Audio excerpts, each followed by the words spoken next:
Well, we're still in it, guys. This is going to be pretty. I don't really know how to feel right now because you always enjoy your team winning. But, man, I mean, so the game is pretty much ending right now. Devon Achane just had a run. Something we need to talk about, though. First off, I'm not really going to go into this. So this game is basically going to be on the defense. Our offense kept scoring field goals. I think we owe our props to Jason Sanders. Tua Tagovailoa, 22 for 34, 215, and a touchdown. Devon Achane, 17 for 122 and a touchdown. That's basically mostly on that last run. Raheem Mostert did pretty well, 8 for 31. Jeff Wilson was in there. And then we had a Kader Kohu pick, Jordan Brooks sack, and honestly, a lot of holding on Chop Robinson, but he almost had like a couple of sacks. And yeah, so we're going to talk about this. Number one, tackling is atrocious. Like, this team's tackling, I don't know what the deal is with this team and how they approach this game and trying to tackle, but it's extremely bad. And, I mean, just really bad. Like, I think I haven't seen a team where one person was able to tackle another person on the other team. Seems like they need three people to actually tackle any player on any team. Number one, after watching this game, I mean, first off, Chris Grier needs to go. Second, Mike McDaniel, I don't know. I think he can stay and we'll see what happens. But the first thing that I want to imply with this is I think next year you need to trade Tyreek Hill.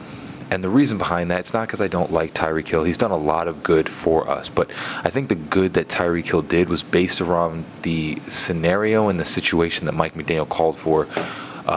Right now, what I saw this game is drops. And for River Craycraft, any of those players that are getting paid maybe $5 million a year or whatever it is, okay, I'll accept that. But when you're getting paid $100 million, you need to make catches like Jamar Chase, like, Justin Jefferson. When you're getting paid like an elite receiver, you need to play like an elite receiver. And this has been a consistent thing with Tyreek Hill, that he just cannot make the big-time catches in the big games. Same like Tua. People want to talk about Tua all the time, but honestly, Tyreek Hill in the big games just does not make the catches. They were like 2 or 3 throws that continually he drops, and they were right in his hands, and he drops them. And again, like I said, they're difficult catches, but I'm just watching Chop almost get us. There we go. Chop gets a sack.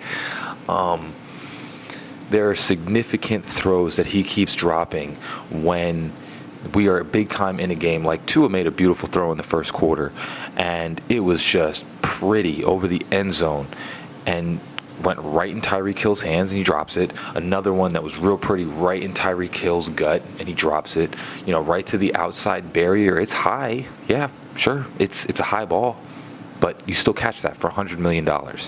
And that's what I'm saying here. I think, honestly, after this game, Tyreek Hill is not worth the money that we're paying for him, and I think we could definitely find some draft picks, maybe a second or a third for Tyreek Hill, that would allow us to build more in the offensive line and more having the ability to get maybe a bigger receiver. Because, again, people have figured out this offense. They're not allowing us to go deep, which is basically what Tyreek Hill does. And if he can't do that, he's not really a receiver to make spectacular catches. He's just extremely fast. So, all in all, with this game, I think the Miami Dolphins, do I think they make the playoffs? I don't know. I don't think it really matters. I don't think they're built to win in the playoffs, so I don't think it truly matters. It's a good win. I like that we won against San Francisco. I think this is the win that allows Mike McDaniel one more year. But as it is, I think, again, you need to trade Tyreek Hill.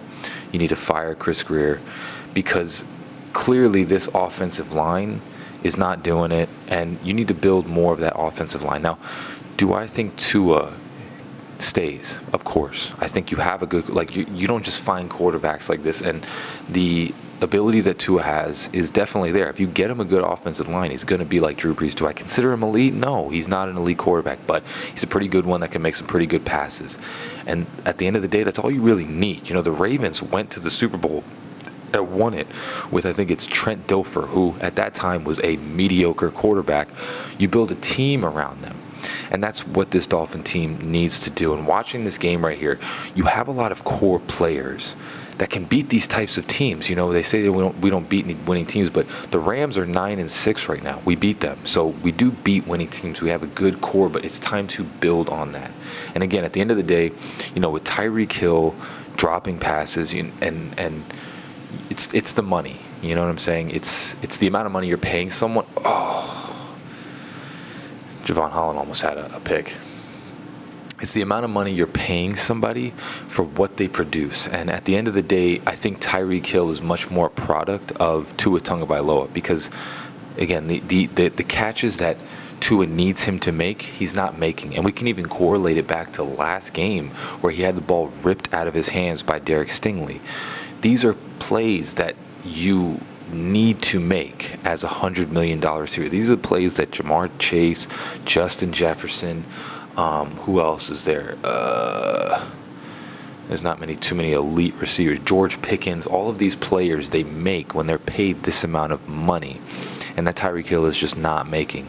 And on top of all that, he's kind of a clown when it comes to social media. Is a bunch of distractions. I think at this point, we've gotten as much as we can get out of him, and it's time to see what you can get for him and try and get a bigger receiver, because in these types of games, I think that's all Tua really needs. Again, I think you can build around Tua. If you get two more solid offensive linemen, along with Austin Jackson and Kendall Lambs and the Aaron Brewers and, you know, the Patrick Pauls, if you can fill this line and get a bigger receiver, I think it's going to be a complete difference for Tua Tagovailoa. It's a good win. I like the win.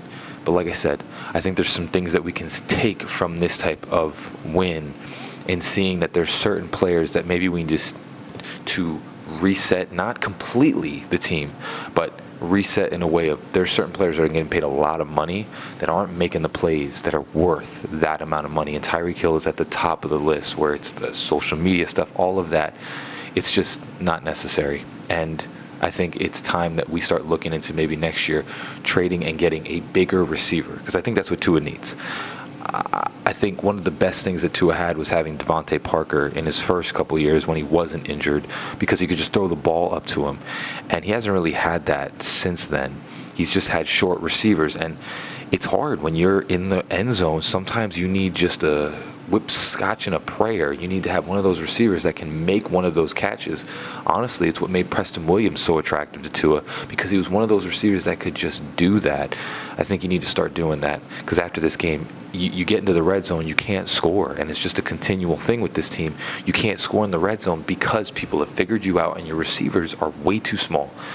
I'm telling you, I think Mike McDaniel stays for another year. You fire Chris Greer, you trade Tyreek, you start building that offensive line and allowing a bigger receiver to come into the mold here and seeing what you can do. As always, guys, fins up, baby. Got the win. Love you all. Peace.